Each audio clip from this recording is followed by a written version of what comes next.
Contempla al Dios de majestad,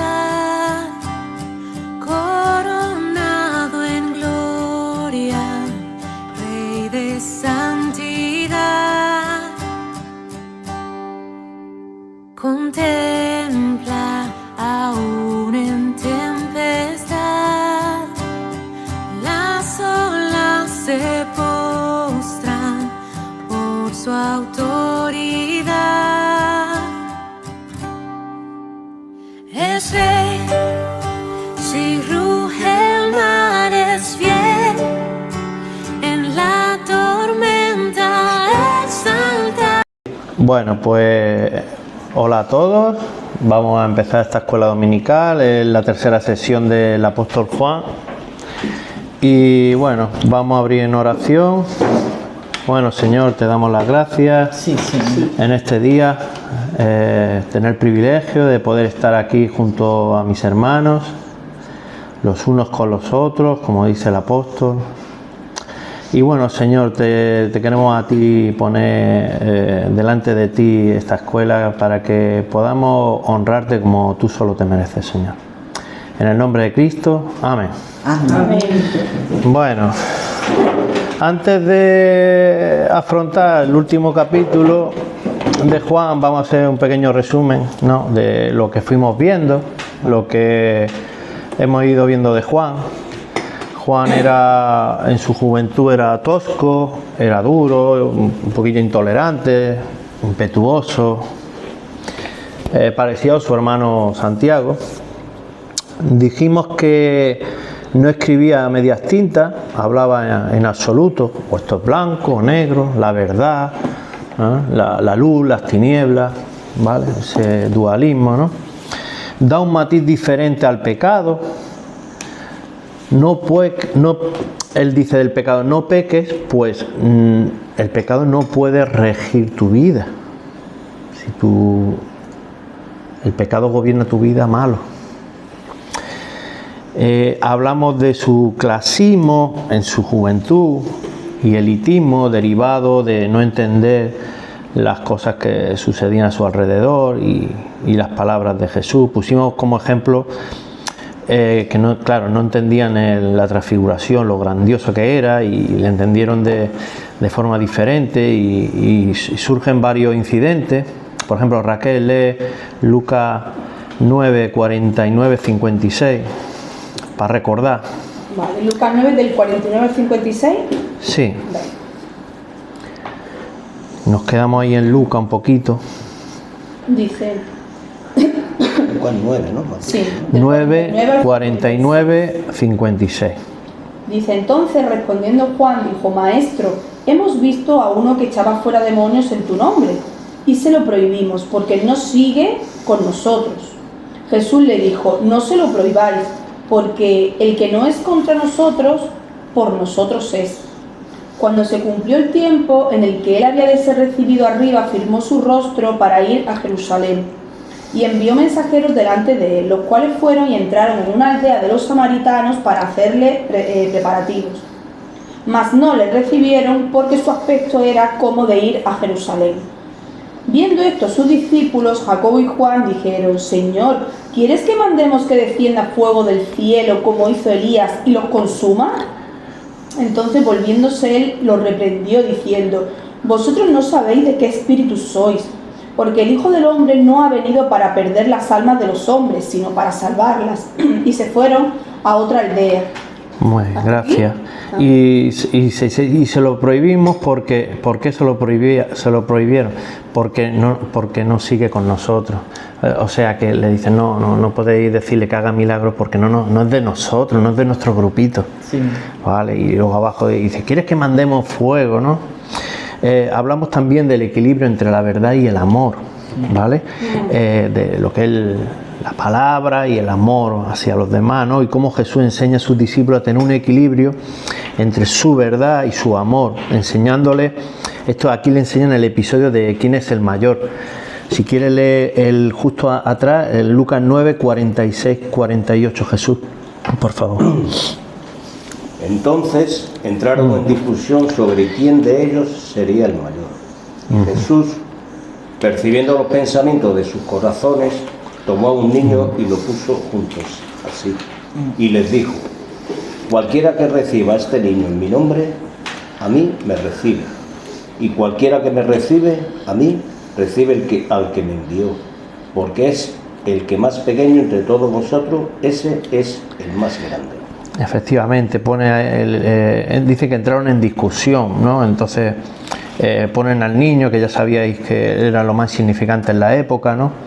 Claro, el más pequeño va a ser el más grande, ¿vale? Vimos también que Cristo es nuestra medida, nuestro molde, nuestra medida, nuestro molde, nuestra estatura, nuestro crecimiento, la plenitud, la llenura. Y pusimos de ejemplo el versículo que lo estuvimos estudiando de Efesios 4:13, que dice: hasta que todos lleguemos a la unidad de la fe y del conocimiento del Hijo de Dios, a un varón perfecto, a la medida, hola Francisco, de la estatura y de la plenitud de Cristo, ¿vale? Eso a forma de en Efesios 4:13. Finalmente vimos los dos grandes mandamientos, que era amar a Dios y amar al prójimo, como a ti mismo, ¿verdad? Vamos hoy a hablar, si hablamos de un equilibrio entre la verdad y el amor, ahora vamos a hablar del equilibrio que tuvo Juan entre la ambición y la humildad, ¿vale? A ver, mamá, no te estoy pinchando.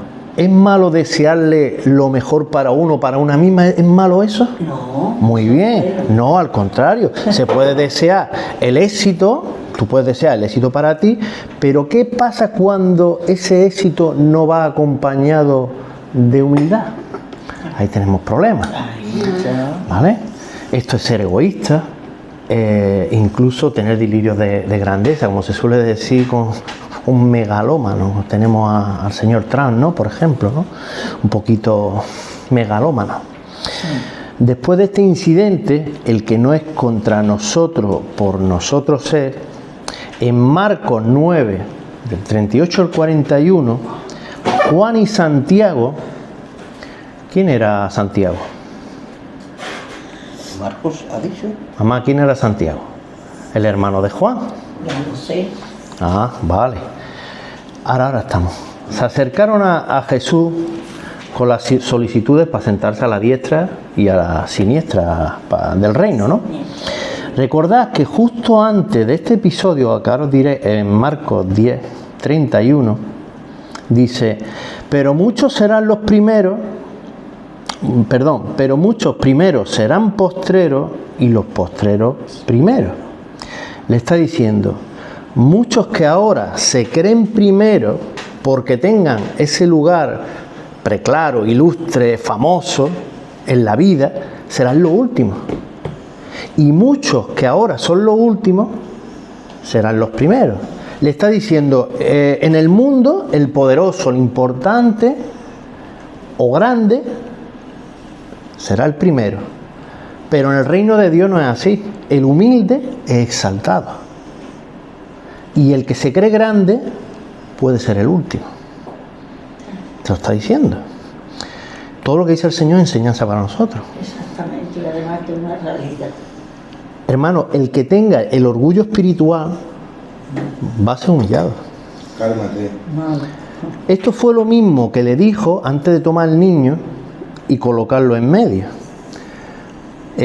Ángel, lee Marcos 9, 35.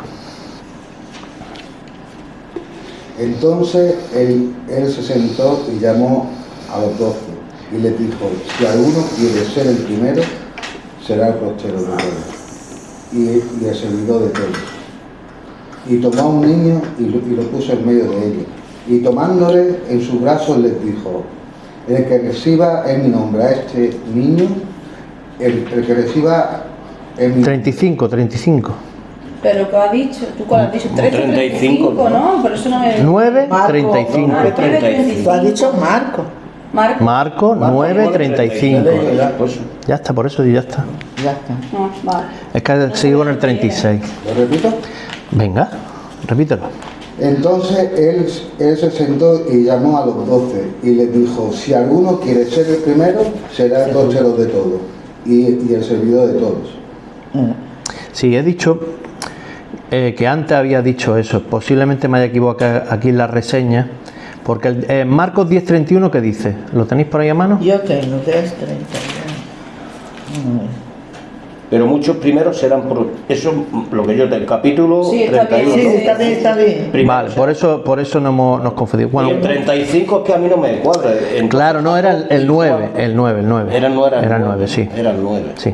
9:35. Bueno, en definitiva, cuando el niño cuando él se dice, él me sentó, iba a dar iba a educar, iba a impartir una lección el Señor. Llamó a los 12, que eran los apóstoles, y dice lo del que quiere ser primero será el postrero de todo y el servidor de todo. Vale. Como decía, Juan y Santiago trajeron una solicitud a Jesús en Marcos 10:35 al 37. Venga, vamos a leerlo. Javier, por favor. Marcos 10:35-37. Entonces Jacobo y Juan, hijos de Zebedeo, se le acercaron diciendo: Maestro, querríamos que nos hagas lo que quisiéramos. Y él dijo: ¿qué queréis que os haga? Ellos le dijeron: concédenos que en tu gloria nos sentemos el uno a la derecha y el otro a tu izquierda. Claro. Lo que quería yo un poquito recordar era que tras la transfiguración y ver toda la gloria, ellos realmente no llegaron a entender la dimensión que suponía la misión que tenía el Señor. El Señor venía a servir, venía a humillarse, no a enaltecerse. Entonces, cuando examinamos este pasaje que acaba de leer Javier, en el estudio de Santiago vimos en Mateo que la madre fue la que se acercó para mediar y decirle a Juan y a Santiago, que eran sus hijos, que oye Jesús, a ver si mis hijos, a ver, pueden meterlo tú, a ver, porque ella tampoco entendía, ¿no? Entonces vimos, sin embargo, en Marco le da otro colorido, ¿no?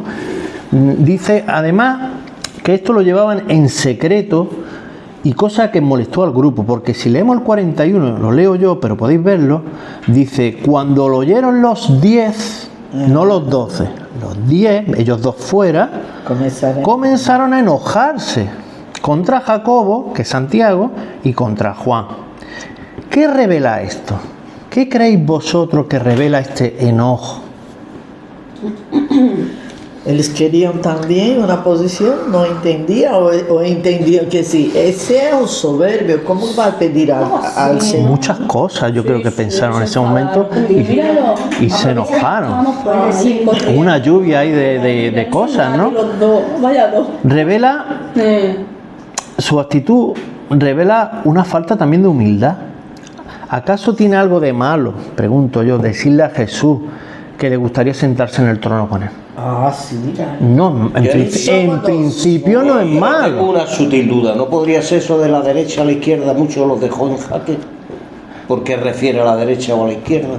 La derecha y la izquierda, en este contexto, yo creo que quiere decir que tú eres el rey y tienes uno a un lado y otro a otro. No Más cercano, como que lo más cercano, Tu mano derecha Dice, y tu mano izquierda. Entonces dice, como lo oyeron los 10, comenzaron a enojarse contra Jacob y contra Juan. Entonces, yo quisiera saber dónde estaban Jacob y Juan para que se enojaran. Tiene que haber algo, tiene que haber una naturaleza humana, evidente, no es divina. Porque todo esto creo que crea... Creo que los grupos humanos se crean disidencias, o sea, eso está comprobado. Porque tenemos una naturaleza humana, es evidente. ¿Por qué se molestaron? ¿Por qué se molestaron los otros discípulos? Pues porque ellos también lo deseaban. Claro. Claro, sí. La cuestión principal Se han adelantado. no es desear ser dignos de tal honor, sino desear una posición más elevada que lo otro. Es lo que está diciendo Jesús. Puede ser que el sentarse a la derecha le dijera, y yo a la izquierda, como, ¿sabe? Y creara eso, contrariedad de ideas y envidia entre ciertos... Mira, Jesús quiere más a mí. Están envidiosos. Lo que quiere decir Javier, creo que es que, me imagino, el altar donde está el rey normalmente está mucho más alto Entonces, cuanto más te acerca al rey, eres más poderoso. Sí. Entonces, sentarse a la diestra, pues ¿quién se No es lo sentaba? mismo Era sentarse a la izquierda. pues la gente más cercana a su gobierno. En aquellos tiempos se consideraba un honor y un privilegio, ¿no? Por ejemplo, en una boda, sentarse a la diestra del novio o a la izquierda del novio. Esos sitios estaban reservados para, digamos, los invitados de honor. Entonces, el hecho de sentarse a la izquierda es darle un grado y darle un honor y un reconocimiento a esa persona. Bueno, escúchame, no vamos a adelantar, que tengo un poquito aquí, pero Javier ha dado en la tecla, ¿vale? La cuestión principal no es desear, bueno, vale, Jesús no paraba de decirle que la posición más elevada del reino estaba reservado a los humildes. Noten lo que dicen los versículos 42 y 45. Francisco, ¿los lees tú el 42 y el 45? Más Jesús. Marco 10, ¿no? Sí. Mas Jesús, llamándolos, les dijo: ¿sabéis que los que son tenidos por gobernantes de las naciones se enseñorean de ellas y sus grandes ejercen sobre ellas potestad? Pero no será así entre vosotros, sino que el que quiera ser grande entre vosotros será vuestro servidor. Y el que de vosotros quiera ser el primero será siervo de todos, porque el Hijo del Hombre no vino para ser servido, sino para servir y para dar su vida en rescate por muchos. Del 1 al 10, ¿cuánto de claro deja el Señor que hemos venido a servir? 10. Eso un cristiano lo tiene que tener bien claro, hermano, hermana. Nosotros venimos a servir, no tenemos que esperar a que... Eso es servido. No tenemos que esperar a que nos diga, oye, mira, quiero hacer esto por la iglesia o esto o lo otro por la iglesia. Sí, hay que servir. Y si el otro no lo hace, pues ese es su problema.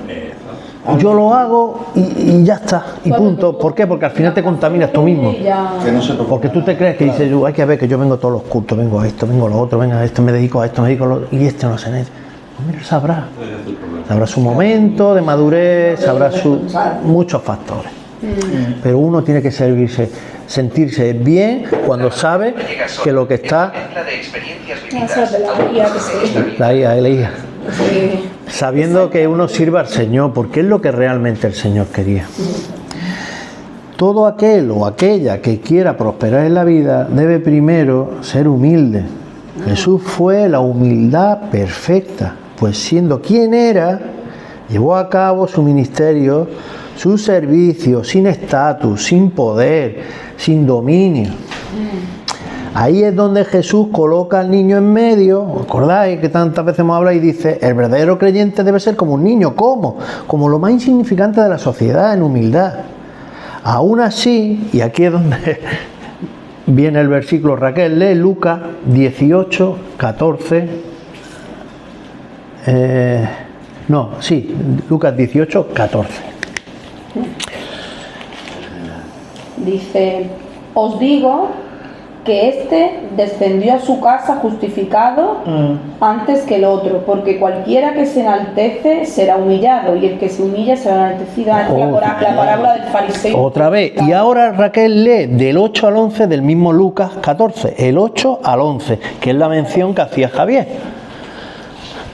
14 del 8 al 11, ¿no? Sí, que está hablando de las bodas. Cuando fueres convidado por alguno a bodas, no te sientes en el primer lugar, no sea que otro más distinguido que tú esté convidado por él. Claro. Y viniendo el que te convidó a ti y a él te diga, da lugar a este, y entonces comiences con vergüenza a ocupar el último lugar. Mas cuando fueres convidado, ve y siéntate en el último lugar, para que cuando venga el que te convidó te diga, amigo, sube más arriba. Entonces tendrás gloria delante de los que se sientan contigo a la mesa. Muy bien. Ahí está esta parábola de las bodas, que refleja perfectamente lo que ha mencionado antes Javier, ¿no? Que las bodas, pues nada, pues el más distinguido, tú coges, te sientas al lado del novio, y luego coges, llega el que verdaderamente está ahí y dice, quítate de ahí. Y te sientas en la segunda fila, y cuando llegas de la segunda, no, perdona, aquí es que voy yo. Y al final te quedas atrás y haciendo el ridículo. ¿No? Es continuo cómo el Señor manda servir a aquellos que pretenden ser grandes en el reino de Dios. El mismo ejemplo de servicio en Juan 13, del 1 al 17, lo vemos cuando Jesús lava a sus discípulos los pies. Coge una toalla, un lebrillo o una palangana y hace lo que hacía un sirviente. ¿Entendió el equilibrio y la ambición Juan? Yo creo que sí. No mencionó su nombre ninguna vez. Solamente usó Juan para referirse a quién. ¿A qué? Perdona, que no estaba atendiendo. Digo que no mencionó ninguna vez su nombre en las cartas, en los evangelios. Solamente menciona a un Juan. ¿A qué Juan? Juan el Bautista. El Bautista. ¿Vale? En Juan 1:35 dice: el siguiente día otra vez estaba Juan y 2 de sus discípulos. Dijimos que uno era Juan y el otro era Andrés, ¿no era? Que ya se me va de la cabeza. He narrado antes la parábola de la boda y tal, cuando dice que si te sientas al lado con el novio, pues al final acaba en el último sitio, que es a colación de lo que tú decías. Y se repite esto muchas veces. En Juan 13:23 dice: y uno de sus discípulos, al cual Jesús amaba, ¿quién era, Marcia? Juan. Estaba recostado al lado de Jesús. ¿Vale? En Juan 21:20 hay más sitios, más lugares, más versículos. Volviéndose Pedro, vio que le seguía el discípulo a quien amaba Jesús, que era Juan, el mismo que en la cena se había recostado al lado de él y le había dicho: Señor, ¿quién es el que te ha de entregar? Juan, el único que refleja el lavamiento de pies, un acto de pura humildad, se refiere de forma muy gentil y humilde en sus cartas, con expresiones como hijitos míos, amados. Sí. Su posición no es vertical, es horizontal, no te mira desde arriba, te mira desde abajo, en el mismo plano. Esto lo podemos ver, este versículo es muy importante. ¿Quién quiere leerlo? Primera de Juan 3:2. Y ya lo hemos leído en otras. Yo. Venga, Marcia, tú. 3:2. Muy importante. Amados, ahora somos hijos de Dios. Amén. Y aún no se ha manifestado lo que hemos de ser. Pero sabemos que cuando Él se manifieste, seremos semejantes a Él, porque ya está, lo veremos tal como Él es. Eso, perdón. Siendo el último de los apóstoles, patriarca de la iglesia, nunca lo encontramos enseñoreándose sobre los demás. En algún momento su ambición dejó de pasar de humildad, su ambición dejó paso a su humildad y su ternura, sin dejar su valentía, confianza, decisión y pasión por nuestro Señor Jesucristo. Pero aprendió otra cosa más: el equilibrio entre el sufrimiento y la gloria. Vamos a explicar esto. Juan tenía 2 cualidades. Tenía sed de gloria, pero también tenía aversión o miedo por el sufrimiento. La primera le hemos visto por el deseo suyo de ocupar los primeros puestos, ¿vale?, en el trono celestial. El miedo al sufrimiento lo vemos porque el día que arrestaron a Jesús salió volando. Dice Marcos 14:50: entonces todos los discípulos, dejándole, huyeron. Salieron despavoridos. Esto es normal. Después de la transfiguración, el tema de la gloria, es comprensible que quisiera compartir esa gloria. Ya expliqué lo que vieron en la transfiguración. Vamos. Es más, yo creo que cuando veamos la gloria nosotros vamos a entender mucho mejor cómo se sintieron ellos, porque nosotros la vamos a ver si Dios quiere. Amén. Amén. esa será nuestra recompensa. ¿Eh? En cuanto a sufrir, solo una persona que no está muy cuerda le gusta sufrir. ¿A quién le gusta sufrir? ¿Eh? Solo un vislumbre, mira con el ojillo así, ver muy poco del Señor será mayor que todos los dolores y aflicciones que hay sobre la tierra. ¿Me puedes leer, por favor, Marcia, Salmo 17:15? Los salmos son tuyos, Marcia. Gracias. Ya está asignado los salmos. 17, 15. 15. Dice: en cuanto a mí, veré tu rostro en justicia. Estaré satisfecho cuando despierte a tu semejanza. Cuando despierte a tu semejanza. Aquí el salmista Ay, quiere decir que estará en su presencia y tendrán comunión con él. Será En el limbo. Era Salmo 18. la contemplación 17, de Dios 15. después de la muerte. 17, 15. ser aceptado y vivir su presencia porque Él es justo. Su verdadera satisfacción no está en las cosas materiales, sino en Dios mismo y transformado. Fija lo que dice ahí. Dice, cuando despierte en la resurrección. Este salmo tiene esas connotaciones mesiánicas, a su semejanza. Marcia, léeme de nuevo, bueno, lo voy a leer yo. Nuevamente vamos a leer Primera de Juan 3, 2. ¿Vale? Primera de Juan 3, 2.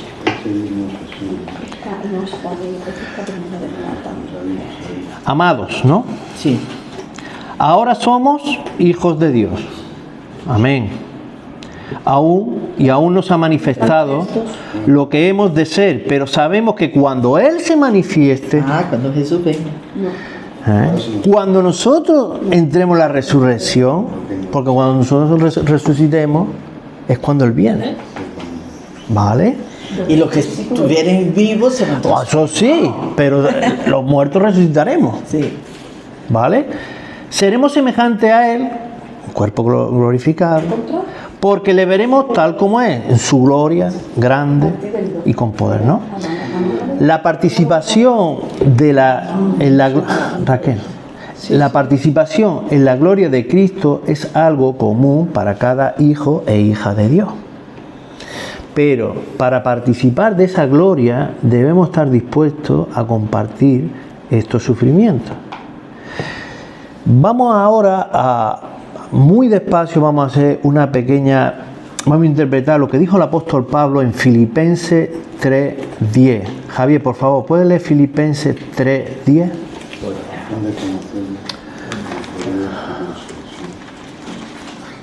Colosenses, Filipenses, 3:10. A fin de conocerle y el poder de su resurrección 3:10, y la Filipenses. participación de sus padecimientos, llegando a ser semejante a él en su muerte.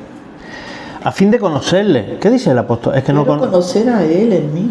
¿Y por qué es que no conoce Pablo al Señor o qué? Dice, a fin de conocerle. ¿Es que no le conoce? No, está diciendo en el poder de la resurrección. No. ¿Verdad? Conocerle A fin de conocer, pues claro que le conoce. Lo que quiere es conocerle más y más. gloria, ¿no? Quiere progresar Gloria. en él. No, No, conocerle aquí. Como nosotros decimos, queremos conocerle más. Ya. sí. Espiritualmente Quiere hablando, progresar en conocer Vale. íntima y personal y experimentalmente a Cristo. Y este es el modo natural de llevar una vida cristiana. A fin de conocerle, está diciendo, a fin de cada vez parecerme más a Él y saber más de Él, más y más, ¿vale? Y ahora vamos. Implica los dos sentidos. Crecer aquí, pareciendo a Él, ¿cómo? Claro. Vamos a la segunda parte. Dice, y el poder de su resurrección, ¿a qué se refiere? Al poder de su resurrección. Venga, no pasa nada, podemos equivocar. A fin de conocerle y el poder de su resurrección. A ver, si me quitáis el chivato lo mismo me equivoco Y la yo. participación de sus padecimientos. Bueno, vamos a seguir, venga, vamos a seguir. Al poder divino que levantó a Jesús de los muertos y que obra en nosotros para hacernos santos con el poder conforme a la voluntad de Dios. Y no es un poder que nos haga poderoso a nosotros. ¿Quién es este? El Espíritu Santo. Amén. Claro. Claro, ¿quién levantó? Mira, Romanos 8:11. Romanos, poner dedito en las Biblias, y, porque vamos a seguir con este versículo. Y vamos a Romanos 8, os lo digo yo. Y si el Espíritu de aquel que levantó de los muertos a Jesús mora en nosotros, ¿de quién está hablando? Espíritu Santo. El Espíritu Santo. Ese. El que levantó de los muertos a Cristo Jesús vivificará también, ¿dónde? En nuestros cuerpos mortales por su Espíritu que mora en nosotros. Que mora en vosotros, está diciendo Pablo a la iglesia. Entonces, ¿quién levantó al Señor? El Espíritu Santo. ¿Vale? Se recibe, nosotros los creyentes, una vida espiritual nueva, una relación viva y un poder de transformación, que el poder de transformación es lo que nos hace ser quien somos. Porque ¿quién era antes fulano, Francisco o Ángel? ¿Quién era antes y quién es después en su nuevo nacimiento? ¿Quién era Jesús? Somos nueva criatura, un nuevo ser, un ser preparado para vencer las cadenas del pecado, que nos tiene a toda la humanidad, pues permitirme la palabra, majareta perdida, frío. Y dice el Filipenses 3:10, dice, a fin de conocerles del poder de la resurrección, y dice, y la participación de sus padecimientos. Estamos hablando del sufrimiento. Por eso este versículo lo hemos traído. Participando de sus sufrimientos. ¿Acaso nos quiere decir Pablo que podemos padecer como el Señor para experimentar su sufrimiento? O sea, no exactamente. No exactamente, pero sí. Este versículo se ha tergiversado, se ha malinterpretado muchas veces. ¿Por qué? Porque ha llevado el dolor a límites severos en otras denominaciones. Flagelarte para padecer lo que padeció Cristo. Ponerse silicio, sentir dolor, que son esos hierros que se ponen ahí. O andar de rodillas y subir no sé cuántos escalones, cosas de esas. ¿Vale? ¿Algún versículo os viene a la mente? ¿Algún versículo que no quieren esos sacrificios? Venga, a ver. Si quisiera sacrificio lo hubiera pedido. Misericordia quiero y no sacrificio. ¿Os acordáis quién era? ¿Quién decía? Salmo, ¿no? Salmo también dice. Osea 6:6.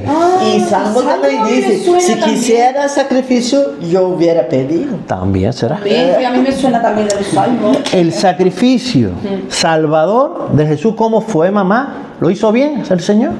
Claro. Fue perfecto. Muy bien.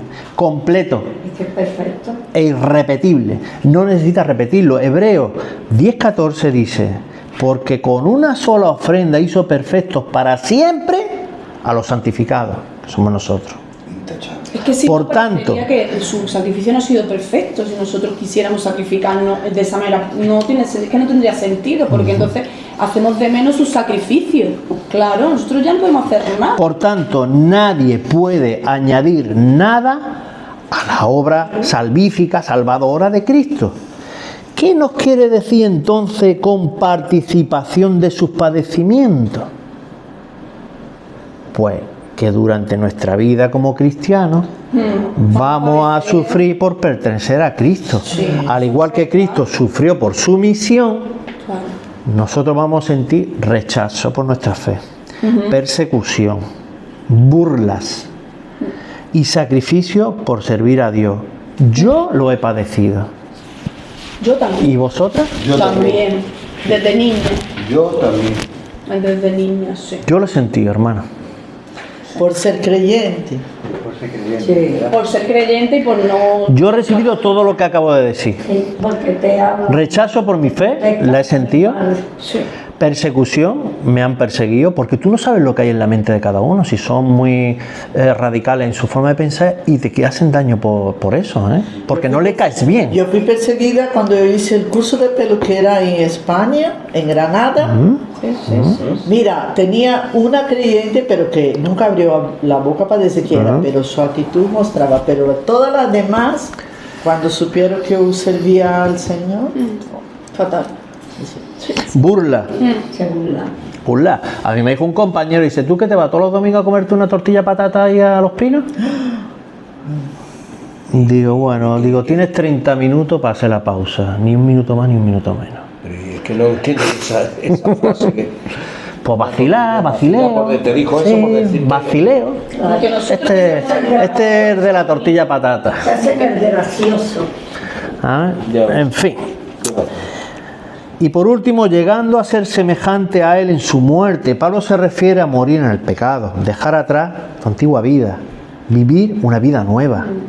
Como dice Romanos 6:6, nuestro viejo hombre fue crucificado y juntamente con él, el precio de la gloria que hablamos antes, el sufrimiento en este sentido. Ángel, ¿me puedes leer Romanos 8:17? Y sí, hijo, también heredero de Dios y coherederos con Cristo, si es que padecemos justamente con Él, para que justamente con Él seamos glorificados. Amén. ¿Algún versículo similar al sufrimiento que padecemos los cristianos? ¿Alguno quiere aportar alguno así que recuerde? bueno, yo no sé si habla específicamente de persecución, pero en Santiago está escrito, ¿no? Ay, que sí. debemos gozarnos Santiago 1 y 2. cuando pasemos Por diversas, sí, diversas pruebas, Y en Hebreo también, porque trae crecimiento. efectivamente. en Hebreos 13 Ese también. versículo para mí es muy bonito. Será Lo que queráis Santiago aportar. 1, la fe, 1, Y que habla de la fe. por la y fe. Francisco, por la fe. Mateo Hebreo, 16. Ahora no me acuerdo si el Es 13, 12 ¿no? o 13. Es 13. Mateo 16, 24 y 25. Mateo 16. 24 y 25. Ve. Porque este es mejor ejemplo que el Señor. Mateo 16. No, también, claro. Sí, 16, 24, sí. Entonces Jesús dijo a sus 24 y discípulos: 25. si alguno quiere venir en pos de mí, Claro. niéguese a sí mismo, Eso y sí, tome su también. cruz y sígame. Porque todo el que quiera salvar su vida, Oh. la perderá. Claro. Y todo el que pierda su vida por causa de mí, la hallará. Madre mía. Qué bonito. ¿Cuántas cosas decía el Señor, Dios mío? Yo de verdad, qué riqueza tenemos en los evangelios, de verdad. No tiene parangón, vamos, ninguna obra literaria tiene parangón con los evangelios. Todos querían asiento en primera fila, pero esto tenía un precio, ser humilde y padecer. De ahí que dijese a Juan y a Santiago en 10:38, en Marcos 10:38, ya lo leo yo. No sabéis lo que pedís. ¿Pedís beber del vaso que yo bebo, ser bautizado con el bautismo que yo soy bautizado? ¿Os acordáis de este versículo que lo hablé? Claro. Que estaba hablando de, ¿queréis beber este vaso? ¿Queréis padecer lo que yo he padecido en la cruz? Que él ya sabía lo que iba a pasar. Claro. Y vosotros ¿Qué queréis... idea tenía? El sufrimiento más expresivo lo tenemos en capítulo, en el 11 de Hebreos, donde aparece la fe, y por la fe lo que el hombre hizo. De momento Abraham ofreció a su hijo, pasaron el Mar Rojo, habla de la ramera, fueron conquistados, hicieron justicia, apagaron fuego impetuoso, recibieron a sus muertos, experimentaron vituperio y azote, fueron apedreados, aserrados, ¿no? Quiero decir que eso es, aguantar eso es sinónimo de si tengo fe y tengo fe, fuerza. creído en Jesucristo. ¿Cómo no va a creer en Jesucristo el que no haga eso? A veces cuando hacemos memoria atrás nos damos cuenta de todo lo que estamos padeciendo por ser cristianos. Ya ves. A esos pobres hombres que han estado en los coliseos romanos, También. a todos los cristianos, Todos los perseguidos, martirios, sí. perseguidos. Fue horrible. Martirio. Eso fue Los horrible. mártires de la fe. Los mártires de la fe, Sí, sí, sí. es que ¿Hay mayor patrimonio que alguien tenga fe y que sea creyente que eso? No, evidentemente no. Cuando tú ves que tu vida está en juego. Y este Juan y Santiago, ¿qué contestaron cuando le dijeron, ¿acaso podéis beber del vaso que yo bebo? O del bautismo que a mí me van a... El bautismo con el que yo soy bautizado. ¿Qué contestaron? Sí. Sí. Podemos. Eran comunistas. Podemos. No tenían ni idea, ¿verdad? No sabían qué tal. Huyeron cuando lo apresaron. Menos mal que el líder de Podemos no conoce esa forma. Definitivamente sí huyeron, pero volvieron finalmente para sufrir voluntariamente por el nombre de Cristo. Eso es una de las cosas más maravillosas, que cómo salieron despavoridos y luego cómo dieron la vida. Y cómo dieron su vida. Algo pasó ahí, ¿eh? Claro. Todos sufrieron martirio menos Juan. Claro que sí. Después del arresto de Jesús, Pedro y Juan le siguieron a la casa del sumo sacerdote. Lo voy a leer yo en Juan 18:15. Y seguían a Jesús, Simón Pedro y otro discípulo. Nunca se ponía él. Y este discípulo era conocido por el sumo sacerdote. Os dije que Juan era hijo de Zebedeo. Y Zebedeo tendría que ser alguien importante en la ciudad porque conocía al sumo sacerdote. Porque si no, dice, y entró con Jesús al patio del sumo sacerdote. Si no tenía, no era una persona importante, no podía haber entrado allí a donde el Sanedrín. Eso está clarísimo. ¿Vale? Seguramente Juan vio cómo ataban y golpeaban a Jesús allí en el patio. También que sepamos, es el único discípulo que vio a Jesús crucificado cara a cara. ¿Alguien quiere leer Juan 19:26? Cuando vio Jesús a su madre y al discípulo a quien él amaba, que estaba presente, dijo a su madre, mujer, he ahí tu hijo. Probablemente vio cómo lo clavaban al madero. Y también cuando fue atravesado por la lanza en el costado de su Señor.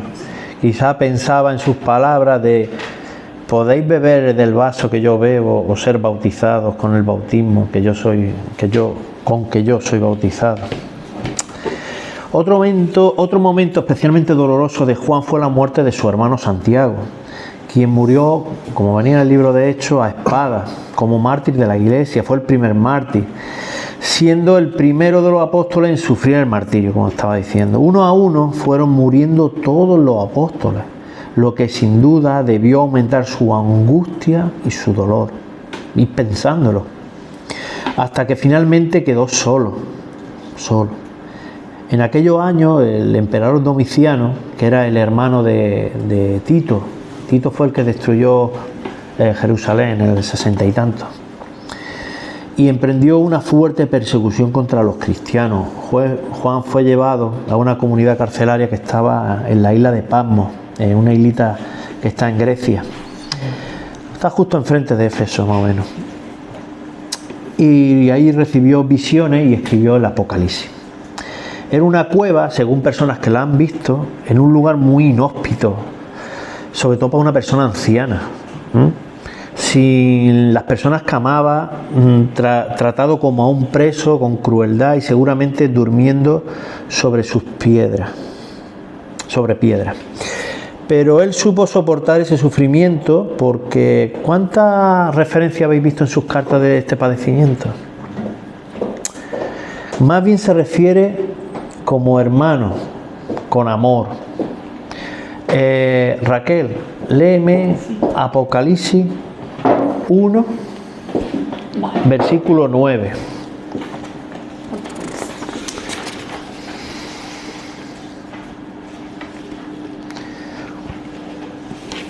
¿Ya? Dice, yo Juan, vuestro hermano y copartícipe en la tribulación, en el reino y en la paciencia de Jesucristo, estaba en la isla llamada Patmos por causa de la palabra de Dios y el testimonio de Jesucristo. Vale.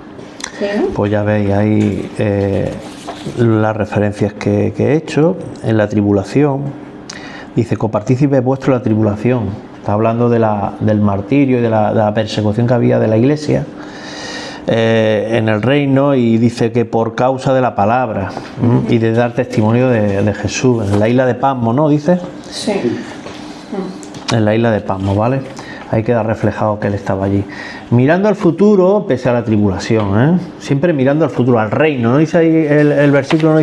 Dice en el reino, ¿eh? Copartícipe vuestro en la tribulación, dice, y en el reino, siempre pensando él en el futuro.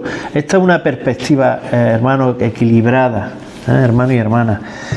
Jesús en la cruz le dice, en Juan 19:27, después dijo al discípulo, he ahí tu madre, y desde aquella hora el discípulo la recibió en su casa. En Juan 19:27, lo vuelvo a leer, dice, después dijo al discípulo, al discípulo, ¿quién es? A Juan. He ahí tu madre, le está diciendo Jesús en la cruz, de tu madre, y desde aquella hora el discípulo la recibió en su casa. Aunque Jesús estaba cargando el pecado del mundo, todavía se preocupaba por su madre. Sí. Cumple así el principio del 5.º mandamiento, honra a tus padres. Incluso en el dolor extremo de la crucifixión, Jesús no descuida su responsabilidad familiar. Le pide su cuidado. Aquí empieza a cambiar Juan. Sigue a Jesús hasta el Sanedrín, le demuestra su valor, porque claro, estar cerca de un crucificado implicaba peligro. Te podían arrestar, como dice. Al terminar de mirar la vida de Juan, uno se da cuenta de algo muy hermoso. Jesús no busca a personas perfectas, sino corazones dispuestos. Aquel hijo del trueno que quería fuego del cielo fue transformado por el amor de Cristo, hasta convertirse en el apóstol que más habló del amor. Juan aprendió que la verdad y el amor nunca deben separarse. La verdad sin amor hiere, y el amor sin verdad se pierde, se disipa. Por eso al final de su vida solo repetía, hijito, amaos unos a otros. Que al cerrar esta reflexión nos quedemos con eso, aferrarnos a la verdad de Cristo y aprender a amar como Él nos amó. Y si vivimos así, el mensaje de Juan seguirá vivo mucho tiempo. Hasta aquí.